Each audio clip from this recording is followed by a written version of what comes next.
गुरु ब्रह्मा गुरु विष्णु गुरुर्देवो महेश्वर गुरु साक्षात् परम ब्रह्म तस्मै श्री गुरुवे नमः। ओम नमो ब्रह्म दिव्यो ब्रह्म विद्या संप्रदाय कतभ्यो वंश ऋषिभ्यो महद्भ्यो नमो गुरुभ्यः।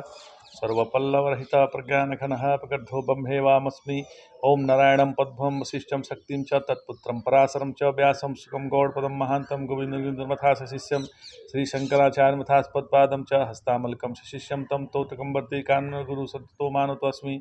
श्रुति स्मृति पुराणानाम् आलयं करुणालयं नमामि भगवत्पादं शङ्करं लोकशङ्करं शङ्करं शङ्कराचार्यं केशवं बादरायणं सुप्रभासकृतो वन्दे भगवन्तो पुनः पुनः।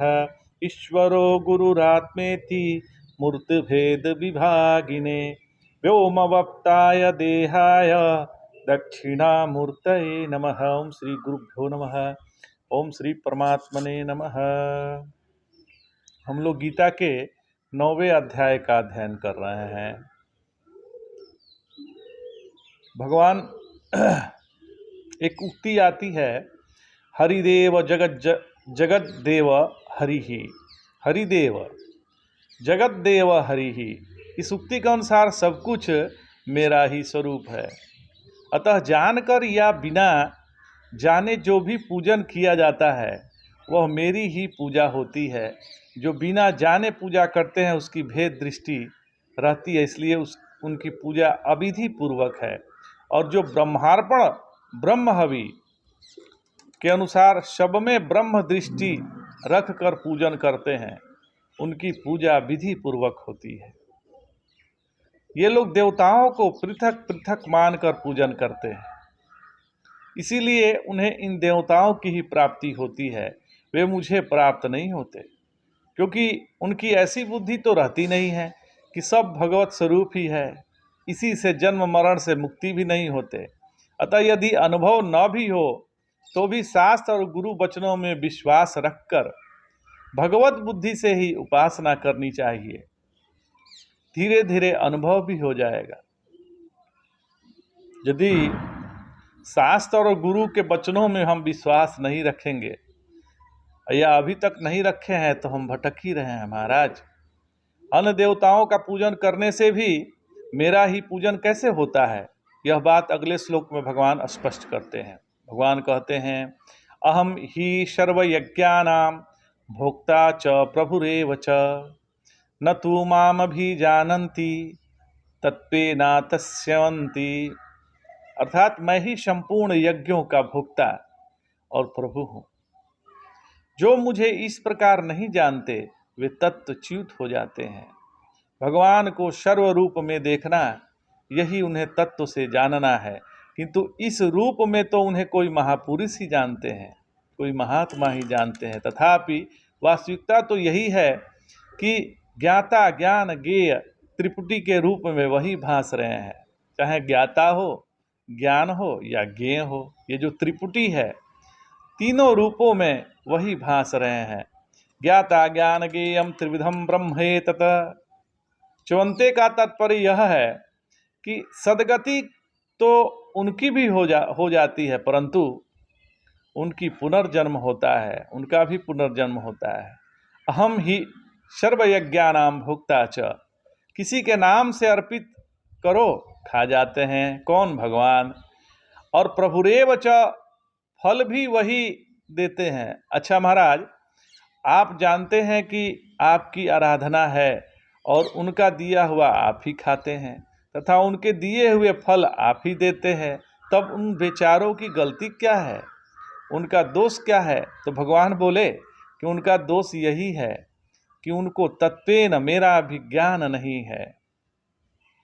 वे यह नहीं जानते कि सर्वदेवता के रूप में मैं ही स्वयं हूँ, और न पहचानने के कारण वे च्युत हो जाते हैं।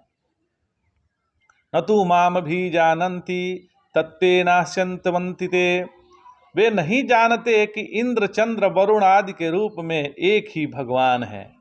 वे यह नहीं जानते कि आत्म संविद की आँख में बैठकर सौंदर्योल्लास करती है, कान में बैठकर संगीतोल्लास करती है, त्वचा में बैठकर वही आत्मसंविद त्वचा में बैठकर स्पर्शोल्लास करती है।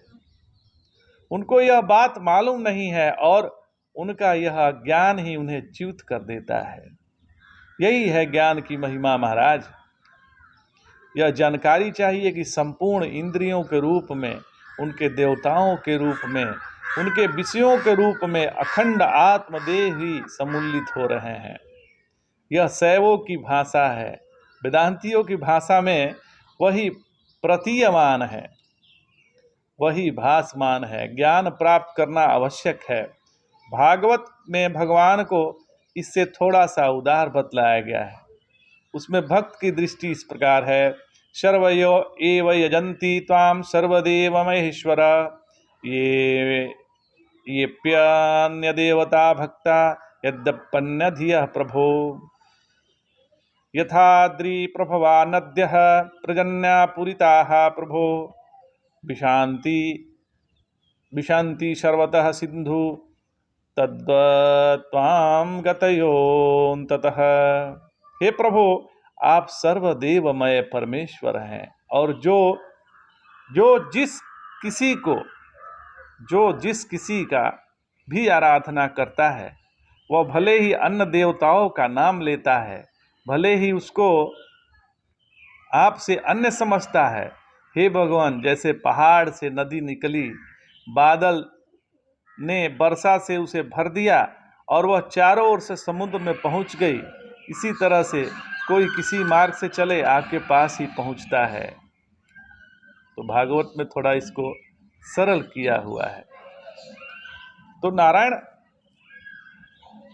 भक्त यह देखता है कि वह भले ही रास्ते में भटक रहा है, लेकिन जाना चाहता है भगवान के पास। भक्त किसी से द्वेष नहीं करता महाराज। भक्त किसी को बुरा नहीं समझता, लेकिन भगवान कहते हैं कि तुम समझते क्यों नहीं हो। वे तो डांट कर बोलते हैं कि तुम हमें पहचानते नहीं हो, तुम पहचान लो हमको। भगवान यहाँ ज्ञान की अपूर्व महिमा व्यक्त करते हैं। भगवान कहते हैं, यान्ति देवव्रता देवा अनप्रत्या यान्ति पितृव्रताः भूतानि यान्ति भूतेज्या यान्ति मद्याजिनो अपि माम। देवताओं के उपासक देवताओं को प्राप्त होते हैं, पितरों को पूजने वाले पितर लोक में जाते हैं और भूतों को पूजने वाले भूतों को प्राप्त होते हैं, किंतु मुझे पूजने वाले मुझे ही प्राप्त होते हैं। जो लोग स्त्री, पुत्र, धन आदि की कामना से भगवान की उपासना करते हैं, वे वास्तव में भगवान के भक्त नहीं हैं महाराज।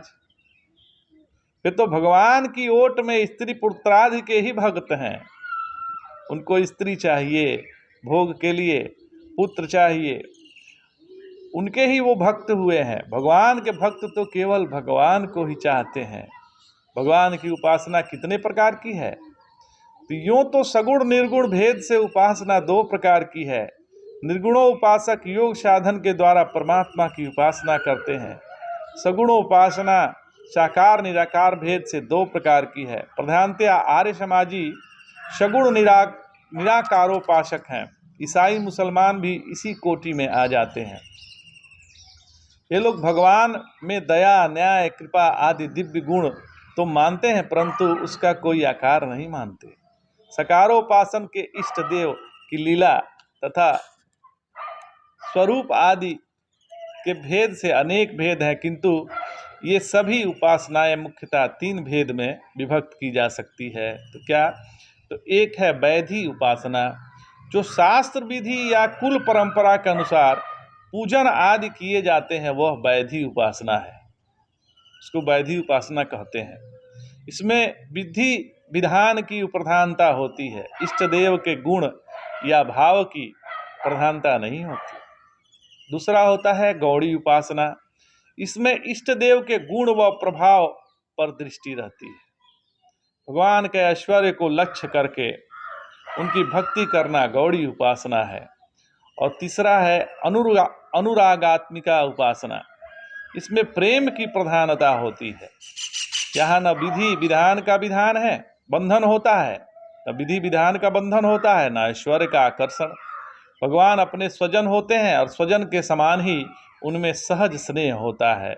भाव भेद से यह 5 प्रकार के हैं: शांत भाव, दास्य भाव, सख्य भाव, वात्सल्य भाव और मधुर भाव। यह भगवान में अत्यंत अनुराग होने पर सबसे पीछे होती है। पहले तो ऐश्वर्य दृष्टि से भगवान की भक्ति करनी चाहिए। जो आरंभ में ही माधुर्य भक्ति करना चाहते हैं वे तो प्रायः संसार की ओर ही आकृष्ट रहते हैं। वह न तो माधुर्य को ही समझ सकते हैं और न उनका कल्याण ही होता है। मधुर तो शुद्ध प्रेम है, यह तो अनिर्वचनीय है, अनिर्वचनीय प्रेम स्वरूपम। वास्तव में तो यह भाव भक्ति भी शुद्ध माधुर्य नहीं है, यह तो माधुर्य की साधन है। प्रेम में कोई छोटा बड़ा नहीं है महाराज। यदि ऐसी बात न होती तो गोपियाँ उनके कैसे गुलचा लगाती और उन्हें नाच नचाती। वहाँ शुद्ध आत्मीयता रहती है, सुंदर असुंदर दृष्टि भी नहीं रहती है। यह तो सगुणोपासना की बात हुई। अब निर्गुणोपासना क्या है और यह किस प्रकार की जाती है, तो यह प्रसंग बहुत बड़ा है। घट को अपने से अलग देखने पर बीच में जो संधि है वह तो स्थूल है। उसे स्थूल आकाश, भूताकाश या महाकाश कह सकते हैं। किंतु जब नेत्र बंद कर मनोराज्य करते हैं तो वहाँ मानस सृष्टि दिखलाई देती है। उस सृष्टि और मन के बीच में जो संधि होती है वह चिताकाश है। वह प्रतीत नहीं होता, अनुभव में होता है।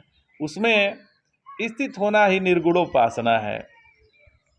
इस उपासना को बोधवान ही कर सकते हैं और अन्य निर्गुण उपासक तो स्थूल आकाश में ही अटक जाते हैं। इसी प्रकार जागृत भाव है, सुषुप्ति अभाव है, इन दोनों के बीच की जो स्थिति है वह संधि है। तो संधि का जो साक्षी है वही स्वरूप है। संधि निर्विकल्प की अवस्था है और साक्षी निर्विकल्प स्वरूप है। संधि स्वरूप नहीं है, वह तो निर्गुण वृत्ति है। जब घटाकार पटाकार वृत्तियाँ होती है तो ये सगुण वृत्ति है। इन दोनों के बीच में निर्गुण वृत्ति रहती है। यह विषय अभ्यास का ही विचार का नहीं। महर्षि वशिष्ठ जी श्री राम जी से कहते हैं, निद्रादौ जागरस्यांतो यो भाव उपजायते तम भाव भावयन राम सदा तिष्ठगतव्यथः। निद्रा के आरंभ में और जागृति के अंत में जो भाव रहता है, हे राम जी, उस भाव की ही भावना करते हुए निर्द्वंद होकर रहो। ये योग वासिष्ठ का प्रसंग है। अथवा लय विक्षेपयो हो संध्यो मनस्तत्र निरामयम श्याम संधि ही साधिता ये न स मुक्तो नात्र संशय। लय और विक्षेप की संधि में मन निर्विकार रहता है। जिसने उस संधि को साध लिया है वह मुक्त ही है, इसमें संदेह नहीं है महाराज। किंतु यह सब निर्गुणोपासना है। आत्मा तो चिदाकाश है। ध्यान दीजिएगा, आकाश उसे कहते हैं जो सबको अवकाश दे। आकाश जितने प्रपंच हैं वो स्वरूप के अंतर्गत है, इसलिए इसे चिदाकाश कहते हैं। आज इतना ही। जय जय शंकर, हर हर शंकर।